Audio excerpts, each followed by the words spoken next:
আসসালামু আলাইকুম। কেমন আছেন সবাই? অনেক দিন পর একটা ভিডিও এডিট করলাম।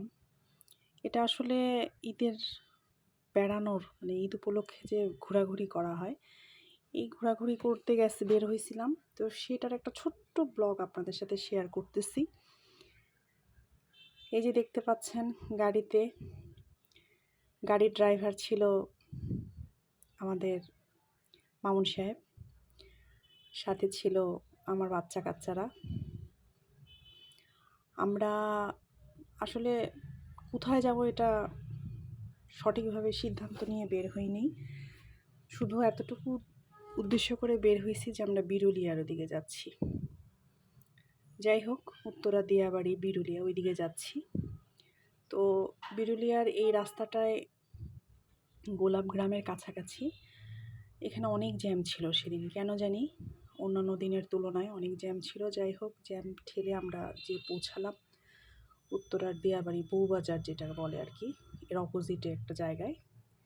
এখানে ছোটোখাটো এই যে দেখতে পারতেছেন বাচ্চাদের খেলার জন্য অ্যাক্টিভিটিস কিছু করার জন্য কিছু ইয়া ছিল, দোলনা, আরও অনেক কিছু ছিল। আপনারা দেখতে পারবেন সামনে।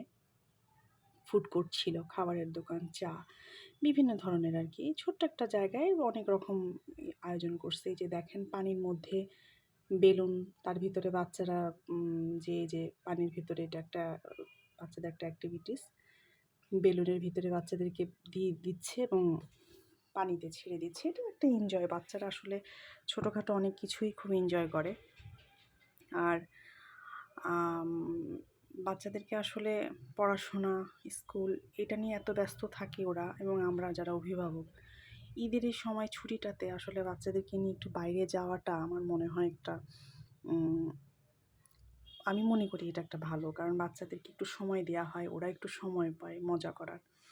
যাই হোক, আমার বাচ্চারাও বেশ মজাই করছে। এই যে এখানে পানির আরেকটা দেখতে পাচ্ছেন, এখানে ওই যে ছোট ছোট বাচ্চারা ওই যে হাঁস দেখতে পাচ্ছেন, ছোট গাড়ি, এটার উপরে বসে বাচ্চারা চালাচ্ছে আর কি, মানে ছোট ছোট নৌকার মতন মনে করে আর কি চালাচ্ছে। যাই হোক, এরকম আরও অনেক কিছু আছে, অনেক কিছুই ছিল। সব কিছু আসলে ভিডিও করা হয়ে ওঠে নাই।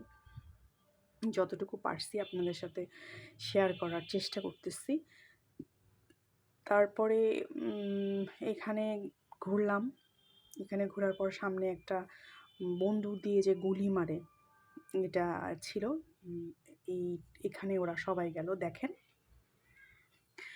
এই যে দেখেন, এখানে সবাই গেল। আমার বাচ্চা-কাচ্চারা সব বন্দুক দিয়ে বেলুন ফুটাবে। এটা একটা মজার খেলা আমি মনে করি। আমার কাছেও ভালো লাগছে। সবাই মোটামুটি বেলুন ফুটাতে পারছে, এনজয় করছে আর কি, এক কথায় বলা যায়। বড় মেয়ে কয়েকটা পারছে, পারে নাই। আর বাকি যে ৩টা বাচ্চা, তারাও মোটামুটি পারছে। সবাই মোটামুটি করতে পারছে। আমাদের যে ড্রাইভার সাহেব ছিল, মামুন সাহেব, উনিও মাঝখানে একটু বলল যে আমিও একটু ট্রাই করি। সেও একটু ট্রাই করলো। যাই হোক, ওভারঅল সবাই খুব এনজয় করছে। আমরা আসলে সেখানে খাওয়ার মতন তেমন কিছু আসলে ওভাবে পাই নাই। আমরা জাস্ট একটু চা খাইছিলাম, মালাই চা আর পোড়া রুটি যাকে বলে আর কি।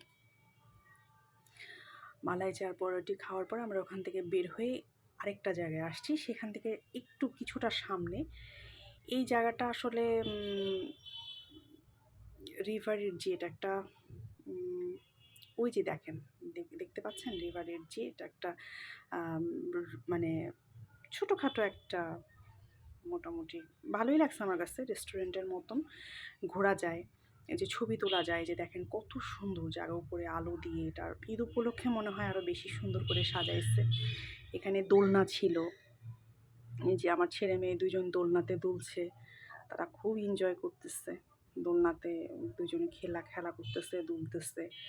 এখানে আমার কাছে সবচেয়ে ভালো লাগছে ভিতরের যেই সাজসজ্জাটা, এটা আসলে অনেক সুন্দর করে ওরা সাজাইছে। এবং বেশ সুন্দর করে দেখেন ফুলের টবগুলা কত রকমের, কত সুন্দর সুন্দর ফুল ফুটে আছে, এবং উপরে লাইটিং করা। অনেকেই, বেশিরভাগ মানুষই যারা ওখানে বেড়াতে আসছে, তারা বেশিরভাগ মানুষই ছবি তুলতেছে। জায়গাটা ছবি তোলার মতনই আসলে সুন্দর। ওই যে দেখতে পাচ্ছেন দোতলা, ওইটা হচ্ছে পুরাটাই নিচতলা কমিউনিটি সেন্টারের মতন এবং উপরে হচ্ছে রেস্টুরেন্ট। দোতলা, তিনতলা রেস্টুরেন্ট, ছাদেও বসা যায়। আর এটার সামনেই একটা নদী আছে এবং সেখানে ছোট কয়েকটা বোর্ড আছে। ওখানে আপনি যদি দিনের বেলা আসেন, আমরা তো আসলে গেছিলাম রাত্রে। যদি দিনের বেলা যান তাহলে সেখানে আপনারা বোটে করে নৌকায় ঘুরতে পারবেন। তো আমরা আসলে পারিনি। আমরা গেছি সন্ধ্যার পরে। তো যার কারণে আর আমাদের ঘোরা হয়নি। এখানে দেখেন বাচ্চারা দোলনায় খুব এনজয় করতেছে। যাই হোক, এই যে আপনাদেরকে বলছিলাম পোড়া রুটি আর মালাই চা খাইছিলাম, এটা হচ্ছে সেই পোড়া রুটি আর মালাই চা। যাই হোক, এই যে দেখেন সুন্দর জায়গা। এখানে আসলে ওই রিভারের যে দৃশ্যটা ভিতরের, এখানে অনেক সুন্দর, সুন্দর জায়গা। যেখানেই দেখেন, এখানে আমার ছোট মেয়েটা ছবি তুলতেছে। এই জায়গাটা কিন্তু বেশ সুন্দর ছিল। কালারফুল দরজা দিয়া করা তো হইছেই। যেমন বিভিন্ন জায়গায় যেখানে আপনি চোখ তাকাবেন, মানে চোখ দিয়ে তাকাবেন বা দেখবেন, সেখানেই দেখতে পারবেন বিভিন্ন রকমের ফুল, বিভিন্ন জিনিস দিয়ে তারা সজ্জিত করছে। এবং আসলে আমার কাছে মনে হয়েছে জায়গাটা ছবি তোলার মতনই আসলে পারফেক্ট একটা জায়গা। যাই হোক, আমরা ঘুরলাম, খাওয়া-দাওয়া করলাম, বাচ্চারা এনজয় করলো, খাওয়া-দাওয়া করলো। এই যে দেখেন এর ভিতরের যে রেস্টুরেন্টটা অনেকটা বড়, মানে ৩ তলা পর্যন্ত এবং উপরে রুফটপ আছে। তো ওখানেও বসা যায়। আমরা বসছিলাম হচ্ছে দোতলায়। লাইটিংটা আমার কাছে বেশি ভালো লাগছে। আর সন্ধ্যার পরে গেছি বলে মনে হয় আরও এটা চোখে লাগছে। ভালোই লাগছে আমার কাছে ওভারঅল সবকিছু। তো আমরা ছবি-টবি তুললাম, বাচ্চারা এনজয় করলো। তারপরে আমরা রেস্টুরেন্টের ভিতরে ঢুকলাম। যেহেতু বললাম আপনাদেরকে যে আমরা দিয়াবাড়ির ওখানে যখন গেলাম তখন আসলে ওখানে পরিবেশটা, মানে খাবারের পরিবেশটা ভালো লাগে নাই। আমরা সিম্পল ওই যে দেখালাম আপনাদেরকে মালাই চা আর পোড়া রুটি খাইছিলাম। যার কারণে এখানে এসে আমরা আবার রেস্টুরেন্টে ঢুকে আমরা এখানে এই যে বসলাম, সবাই মিলে বসে পিজা, পাস্তা, বাচ্চারা এগুলা খেলো। সবাই এনজয় করলো। ভালোই লাগছে দিনটা ঘুরে খেয়ে সবার সাথে। আসলেও ভালো লাগছে ছবি তুলে। সবাই ভালো থাকবেন। সবার সাথে ছোট্ট একটা ব্লগ শেয়ার করলাম। ভালো লাগলে অবশ্যই লাইক, কমেন্ট করবেন। আল্লাহ হাফেজ সবাইকে। ভালো থাকবেন।